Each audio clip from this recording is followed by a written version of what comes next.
Now, class 6, chapter 4th, sorting material into group. Now today we discuss about the notebook work. Now, first, what is introduction? Table 4.2, which are given in page number 27, like different types of object that are made from the some material. You have to be made it in the first page. Now comes to diagrams. What type of diagrams you made in the notebook, like table 4.3 and table 4.4, which are given in page number 29 and page number 30. Now let us discuss with keywords. Now hard, not soft to touch, not easy to break or bend, यानी कि कोई भी ऐसी चीज़ जो छूने में soft ना हो और easily break ना हो और जो easily मुड़ ना सके. Like insoluble substance does not dissolve in water, some like sands, fats, wood, metal and plastic. कोई भी सब्सटेंस जो पानी में ईजिली घुलनशील ना हो उसको हम इंसॉल्युबल कहते हैं. जैसे सैंड आप मिलाइए, मेटल्स मिलाइए, प्लास्टिक, तो वो पानी में नहीं मिलेगी. नाउ लस्टर, अ जेंटल शील और सॉफ्ट ग्लो, यानी कि किसी भी चीज़ में जो आपको ग्लोइंग लस्टर यानी कि चमक मिलती है उसको हम लस्टर कहते हैं.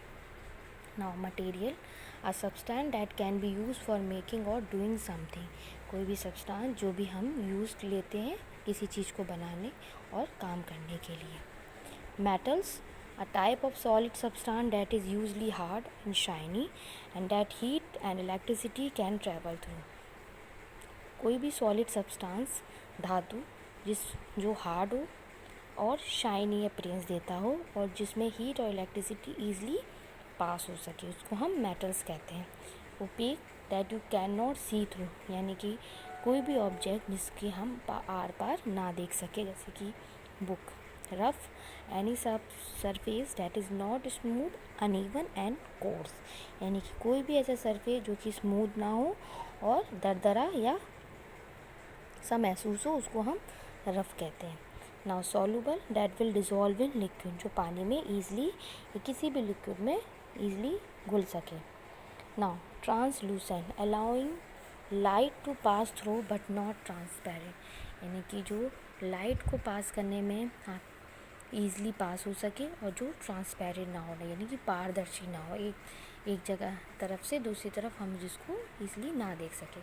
ना जैसे butter paper, not transparent, that can you see through, example glass, यानी कि कोई भी ऐसे मटेरियल जो पारदर्शी हो हम उसको एक तरफ से दूसरी तरफ को ईजिली देख सके. Now let us discuss with question answer which are given in your books back side. Okay, chapter 4, sorting material into group. Question 1, name 5 object which can be made from wood. आपको कोई भी ऐसे 5 object के name लिखने हैं जो कि would से बने हों.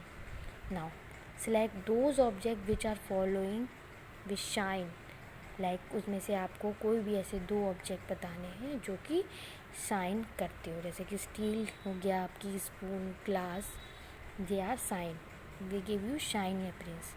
Now question number 3, match the object given below with the material from which they could be made.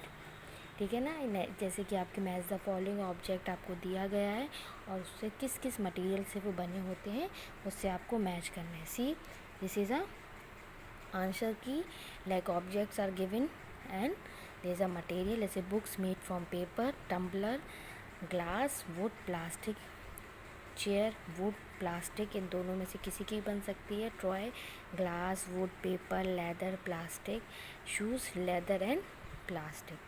now state whether the statement given below are true or false, यानी कि इसमें से आपको ट्रू और फॉल्स बताना है. Stone is transparent but glass is opaque, it is false, यानी कि आपको खुद को भी बताया कि स्टोन ट्रांसपेरेंट नहीं होता और ग्लास भी ओपेक नहीं होता. A notebook has lustre while eraser does not, it is also false, यानी कि नोटबुक में चमक होती है और इरेजर में नहीं होती है. तो ये दोनों ही आपकी गलत हैं. Okay.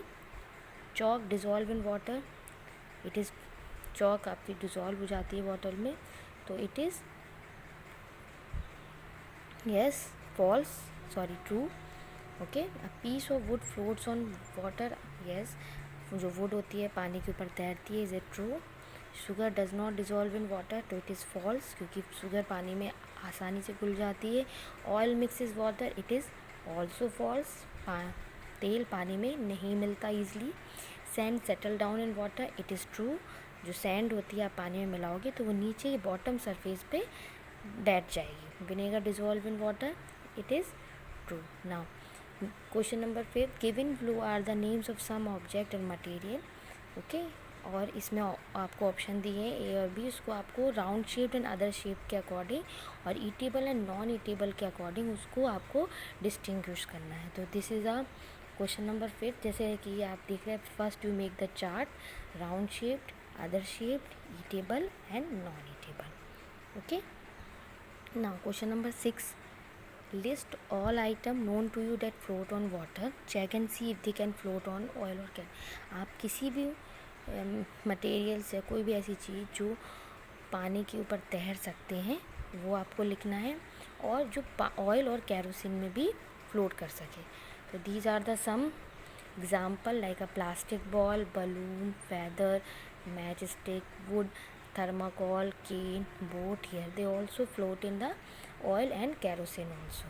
Okay, now question number 7, find out the odd one from the following। odd one out means यानी कि आपको ऐसे odd निकालना है, जैसे chair, bed, table, baby, cupboard. यानी कि chair, bed, table, cupboard all made of generally wood, और baby it's a human, it is non living thing, baby is a living thing, तो इट इज़ अ बेबी। ना rose, jasmine, boat, marigold, lotus. तो इसमें से आप देख सकते हो all are mostly flowers name but except boat. Okay, aluminium, iron, copper, silver, sand. तो आपके aluminium, iron, copper, silver all are metal except sand. ठीक है, sugar, salt, sand, milk, milk powder. जैसे शुगर हो गया आपका, सॉल्ट हो गया, मिल्क, मिल्क पाउडर, ये सारे ईटेबल हैं एक्सेप्ट सैंड। तो in this way you have to be do all your notebook work in the same way. Thank you.